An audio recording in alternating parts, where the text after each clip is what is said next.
आजकल पाकिस्तान को क्या हुआ कि वो सोते उठते बैठते जागते सिर्फ और सिर्फ भारत का राग अलाप रहा है और कह रहा है कि भारत ने ये किया वो किया, कश्मीर जल रहा है, लेकिन खुद की जनता को पाक सरकार मार रही है तो कुछ नहीं बोलता। मुसलमान सरपरस्ती की बात तो इमरान खान करते हैं, लेकिन चीन में उइगर मुसलमानों की बात आती है तो छुप जाती है। इसके साथ साथ पाक सेना जब दिन दहाड़े बलूचियों का खून बहाती है तो कुछ नहीं बोलते। अब एक बार फिर इमरान खान ने संयुक्त राष्ट्र संघ में अपना संबोधन दिया। वीडियो रिकॉर्डेड है क्योंकि पैसे तो है नहीं कि पाकिस्तान से चलकर अमेरिका पहुंच जाएं। पिछली बार कोशिश की थी लेकिन सऊदी अरब ने अपना जहाज मांग लिया। फिर क्या था, पैसेंजर प्लेन से पाकिस्तान आना पड़ा। लेकिन इस बार उनके पास वाजिब बहाना है कि कोरोना है, तो इज्जत बच गई और इस्लामाबाद से वीडियो रिकॉर्ड कर संयुक्त राष्ट्र के लिए भेज दिया। पहले इमरान के जहरीले बोल सुनिए, फिर भारत की बेटी का दहाड़ने वाला जवाब सुनाएंगे। पहले इमरान खान को सुनिए। Mr. President, the worst and most pervasive form of Islamophobia now rules India. The hate-filled Hindutva ideology propagated by the fascist RSS BJP regime has unleashed a reign of fear and violence against India's 200 million Muslim strong community.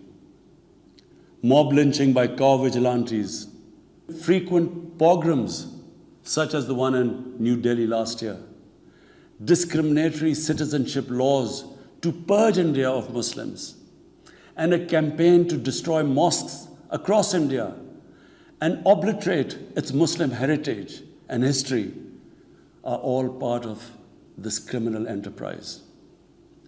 New Delhi has also embarked on what it ominously calls the final solution for Jammu and Kashmir dispute.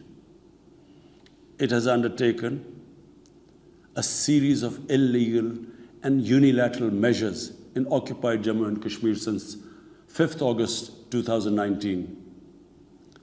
It has unleashed a reign of terror by an occupation force of 900,000.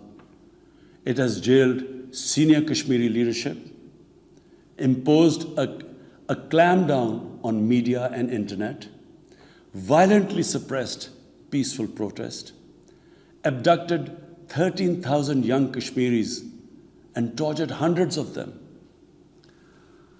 It has extrajudicially killed hundreds of innocent Kashmiris in fake encounters and imposed collective punishments by destroying entire neighborhoods and villages.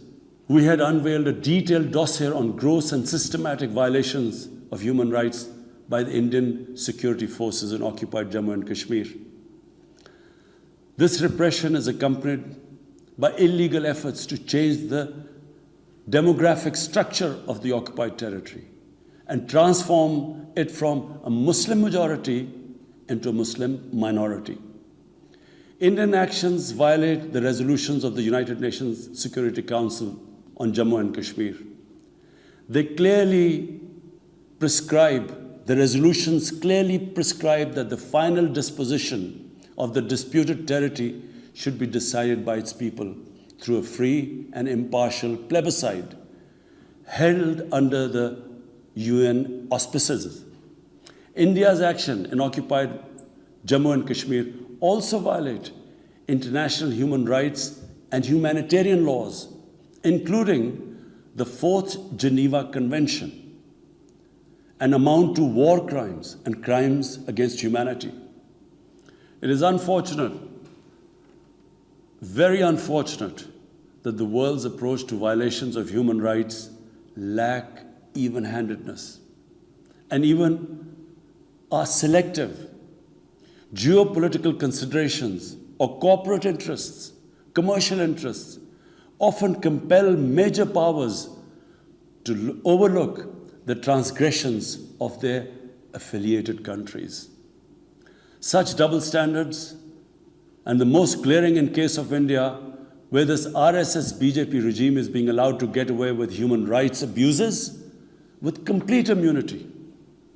The most recent example of Indian barbarity was the forcible snatching of the mortal remains of the great Kashmiri leader, Sayyid Ali Shah Gilani, from his family, denying him a proper Islamic funeral and burial in accordance with his wishes and the Muslim tradition. Devoid of any legal or moral sanction, this action has been against the basic norms of human decency. I call on this General Assembly to demand that Sayyid Gilani's mortal remains be allowed to be buried in the cemetery of martyrs with the appropriate Islamic rites.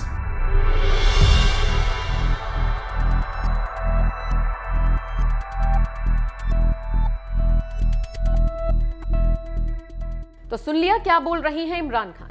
अपनी जनता की चिंता के बजाय कश्मीर के बारे में बोल रही हैं, जबकि दुनिया का सबसे बड़ा आतंकी मसूद अजहर सईद सलाउद्दीन हक्कानी नेटवर्क का सिराज हक्कानी को पालता है और आतंक फैलाता है।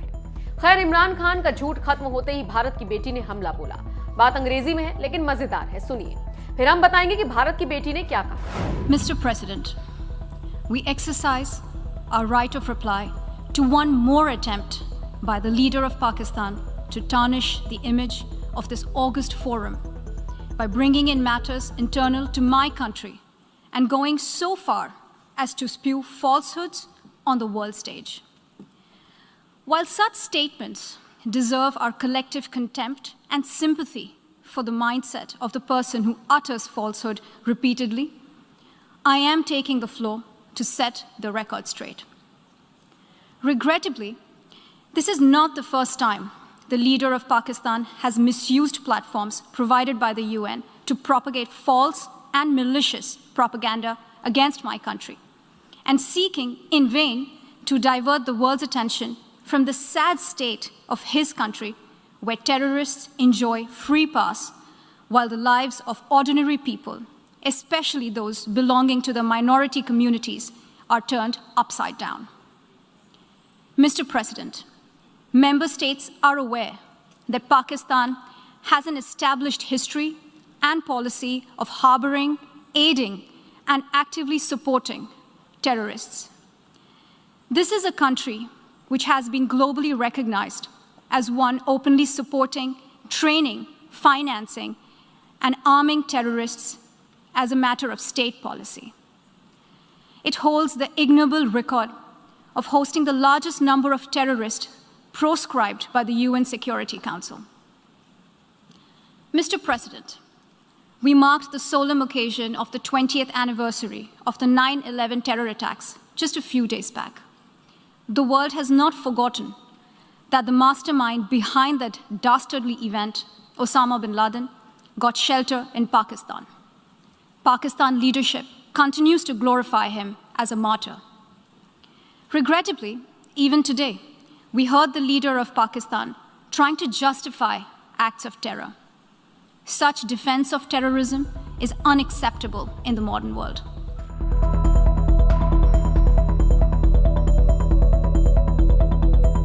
तो सुना अपने भारत की बेटी ने क्या कहा और कैसे इमरान खान के झूठ का काला चिट्ठा खोल कर रख दिया। संयुक्त राष्ट्र में भारत की प्रथम सचिव स्नेहा दुबे ने राइट टू रिप्लाई का इस्तेमाल कर पाकिस्तान के सारे पाप गिना दिए और कहा कि आतंकियों को पनाह देना और आतंकवाद का खुला समर्थन करना पाकिस्तान का इतिहास रहा है। स्नेहा ने याद दिलाया कि ये जो मुसलमान चिल्ला रही हैं, इनका इतिहास ही रक्त रंजित रहा है। इन्होंने 1971 में अपने ही भाइयों का खून बहाया और आज मुसलमान होने का राग अलाप रही है। हमने करोड़ों बांग्लादेशी मुसलमानों की जान बचाई। तो कौन सच्चा और कौन झूठा? पाकिस्तान का ऐसा इतिहास रहा है जिसने सिर्फ और सिर्फ खून बहाया है और भारत ने हमेशा लोगों के आंसू पोंछे हैं। अब हम आपको बेटी की पूरी बात सुनाते हैं, सुनिए। Mr. President, we exercise our right of reply to one more attempt by the leader of Pakistan to tarnish the image of this august forum by bringing in matters internal to my country and going so far as to spew falsehoods on the world stage. While such statements deserve our collective contempt and sympathy for the mindset of the person who utters falsehood repeatedly, I am taking the floor to set the record straight. Regrettably, this is not the first time the leader of Pakistan has misused platforms provided by the UN to propagate false and malicious propaganda against my country, and seeking in vain to divert the world's attention from the sad state of his country, where terrorists enjoy free pass while the lives of ordinary people, especially those belonging to the minority communities, are turned upside down. Mr. President, member states are aware that Pakistan has an established history and policy of harboring, aiding, and actively supporting terrorists. This is a country which has been globally recognized as one openly supporting, training, financing, and arming terrorists as a matter of state policy.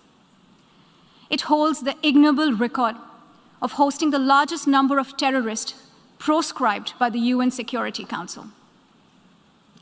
Mr. President, we marked the solemn occasion of the 20th anniversary of the 9/11 terror attacks just a few days back. The world has not forgotten that the mastermind behind that dastardly event, Osama bin Laden, got shelter in Pakistan. Pakistan leadership continues to glorify him as a martyr. Regrettably, even today, we heard the leader of Pakistan trying to justify acts of terror. Such defense of terrorism is unacceptable in the modern world. We keep hearing that Pakistan is a victim of terrorism. This is the country which is an arsonist disguising itself as a firefighter. Pakistan nurtures terrorists in their backyard in the hope that they will only harm their neighbors. Our region, in fact, the entire world, has suffered because of their policies. On the other hand, they are trying to cover up sectarian violence in their country as acts of terror. Mr. President, this is also the country that still holds the despicable record in our region of having executed a religious and cultural genocide against the people of what is now Bangladesh. As we mark the 50th anniversary this year of that horrid event in history, there is not even an acknowledgement, much less accountability. Today, the minorities of Pakistan, the Sikhs, the Hindus, the Christians, live in constant fear and state-sponsored suppression of their rights. This is a regime where anti-Semitism is normalized by its leadership and even justified. Dissenting voices are muzzled daily, and enforced disappearances and extrajudicial killings are well documented. Mr. President, unlike Pakistan, India is a pluralistic democracy with a substantial population of minorities who have gone on to hold highest offices in the country, including as President, Prime Minister, Chief Justices, and Chiefs of Army Staff. India is also a country with a free media and an independent judiciary that keeps a watch and protects our Constitution. Pluralism is a concept which is very difficult to understand for Pakistan, which constitutionally prohibits its minorities from aspiring for high offices of the state. The least they could do is introspect before exposing themselves to ridicule on the world stage. Finally, Mr. President, let me reiterate here that the entire Union territories of Jammu and Kashmir and Ladakh were, are, and will always be an integral and inalienable part of India. This includes the areas that are under the illegal occupation of Pakistan. We call upon Pakistan to immediately vacate all areas under its illegal occupation. Mr. President, allow me to be categorical about India's position. We desire normal relations with all our neighbors, including Pakistan. However, it is for Pakistan to work sincerely towards creating a conducive atmosphere, including by taking credible, verifiable, and irreversible actions to not allow any territory under its control to be used for cross-border terrorism against India in any manner. I thank you, Mr. President.